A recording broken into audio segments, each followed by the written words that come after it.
Welcome to the Digital Intellect, your source for breaking news and trending stories from around the world. The news broke not with a bang, but with an eerie silence. It was as if the world itself was holding its breath, waiting for something unthinkable to unfold. On June 12, 2025, screens across the nation flickered with urgent headlines. U.S. shipments halted. Major ports cease operations. The words seemed almost surreal, scrolling endlessly across televisions, phones, and news tickers. On the coastlines, a strange stillness had fallen.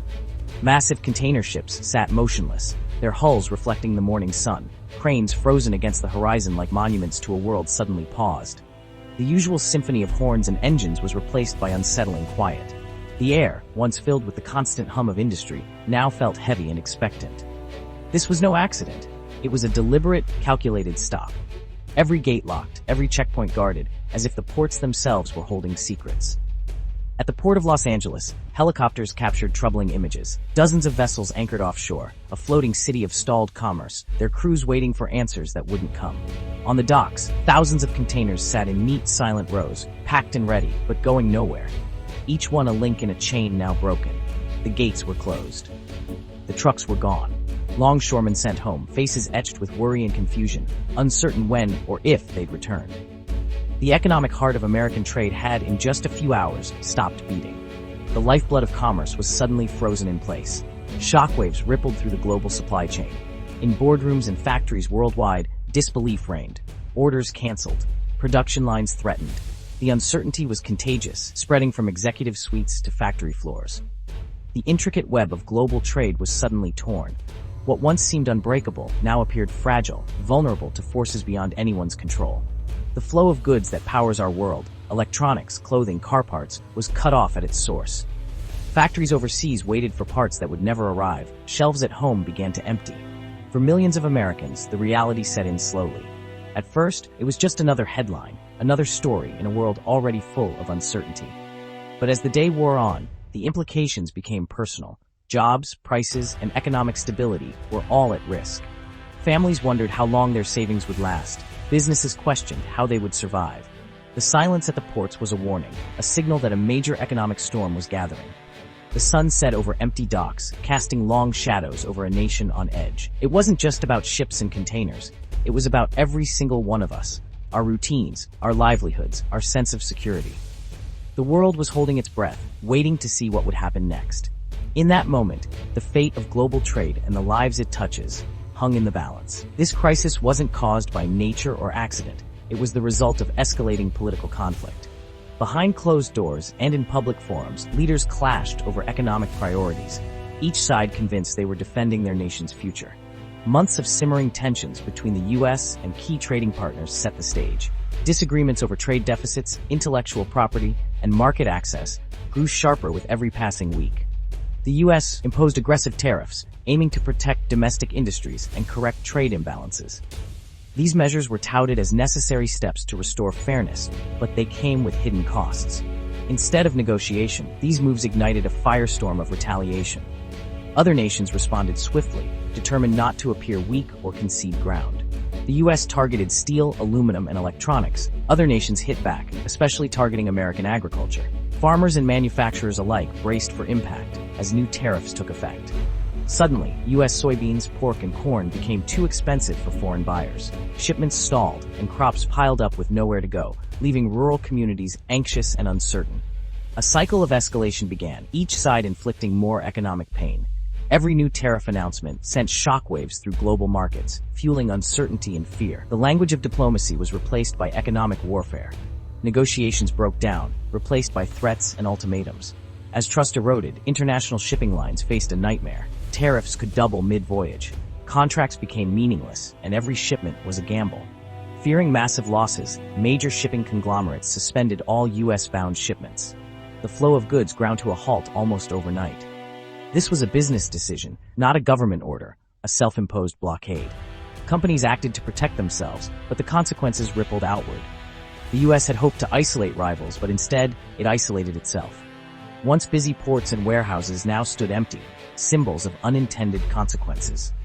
The very policies meant to protect the economy triggered a crisis threatening to bring it to its knees. Layoffs and closures spread, and the sense of security vanished. Quiet ports became monuments to a broken political process. The silence was a stark reminder of what had been lost. The trade war had no clear off-ramp. All sides seemed poised to lose. Uncertainty reigned, and the world economy teetered on the edge. The global economic order now hung in the balance. Every nation watched, knowing their own fortunes were tied to the outcome. The world watched as the U.S. faced the consequences of its own actions. Allies and rivals alike wondered what would come next. The crisis was no longer abstract. It was real, immediate, and everywhere. Ordinary people felt the impact in their daily lives, from lost jobs to rising prices. The silence at the ports spoke louder than any headline. It was a silence filled with uncertainty, regret, and the hope that lessons would be learned before it was too late. The disruption began quietly, almost imperceptibly at first, as the world's busiest shipping lanes carried on under the early morning light. It started with hushed conversations and worried glances, whispers in the shipping industry that something was amiss. In late May 2025, a handful of shipping lines discreetly canceled voyages to U.S. ports, blank sailings, as they called them, quietly removing ships from their schedules. At first, these changes seemed like minor adjustments, just routine tweaks to the complex web of global trade. But beneath the surface, the escalating tariff war made every trans-Pacific journey a high-stakes gamble, with millions of dollars hanging in the balance. Within a week, those whispers became a roar. Canceled trips multiplied, turning into a relentless wave that swept through the industry. Major shipping alliances, which control the vast majority of global container traffic, began to coordinate their actions. The risk of millions in unexpected taxes and penalties was simply too great to ignore.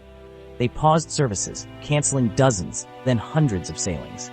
The once steady flow of goods across the Pacific slowed to a mere trickle, leaving ships and cargo stranded.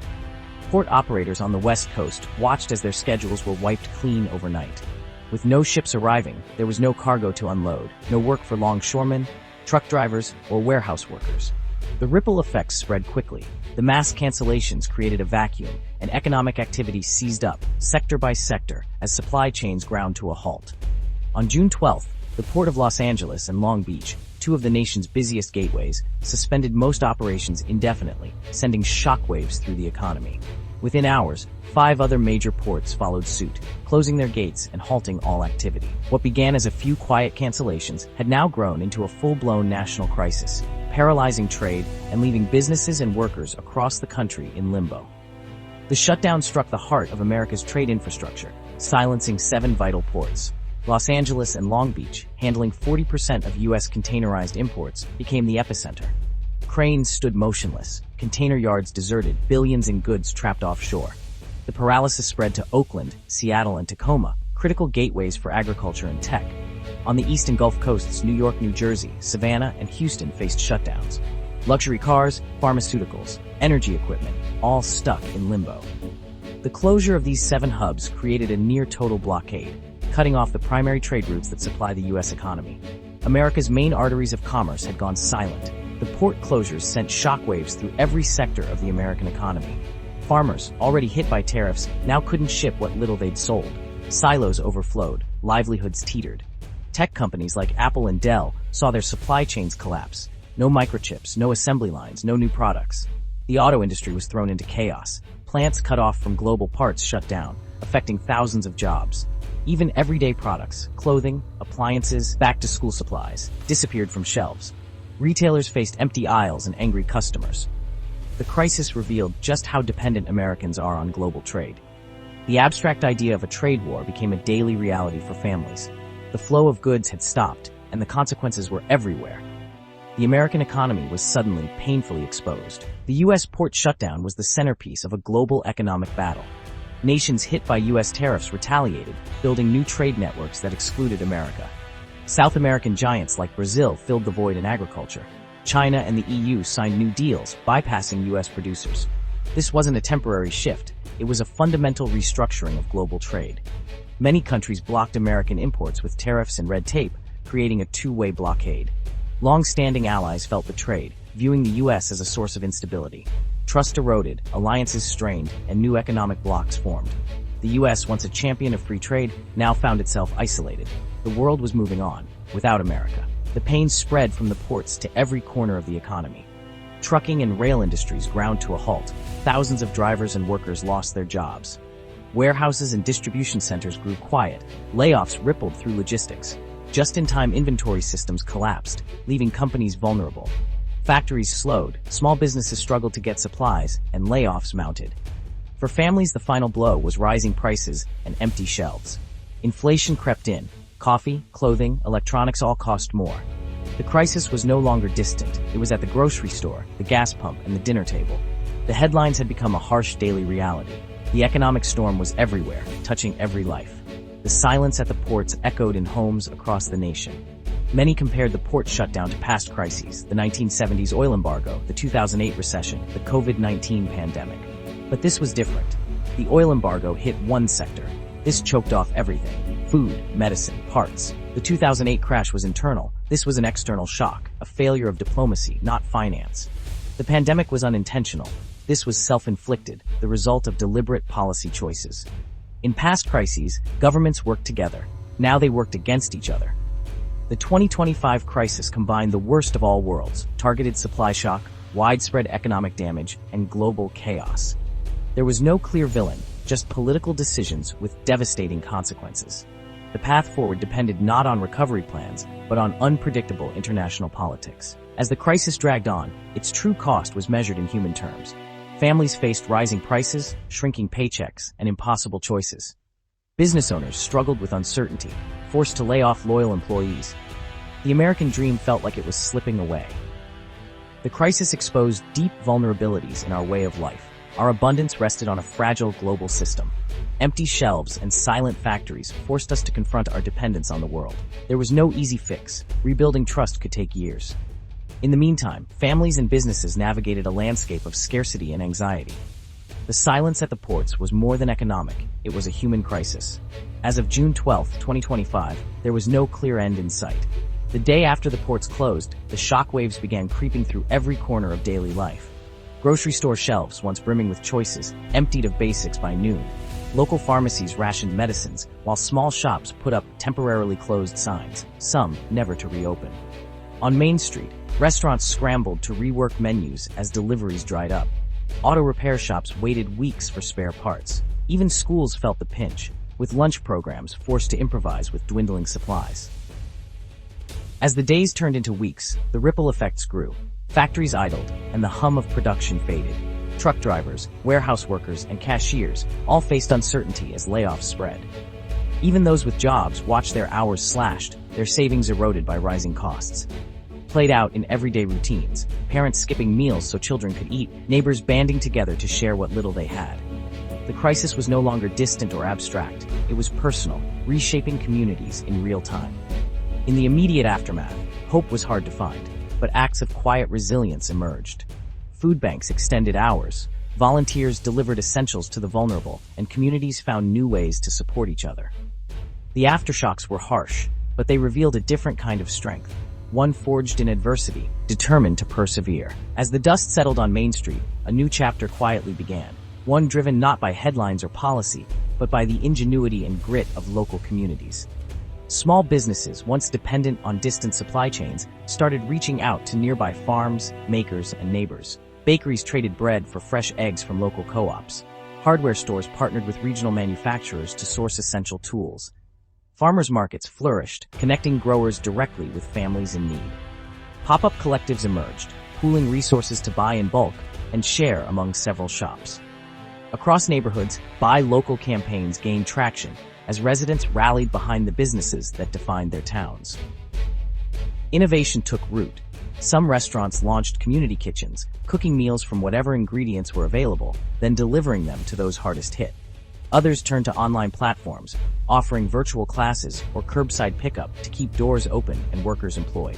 Local governments chipped in, issuing microgrants, easing regulations, and creating emergency networks to match volunteers with those seeking help.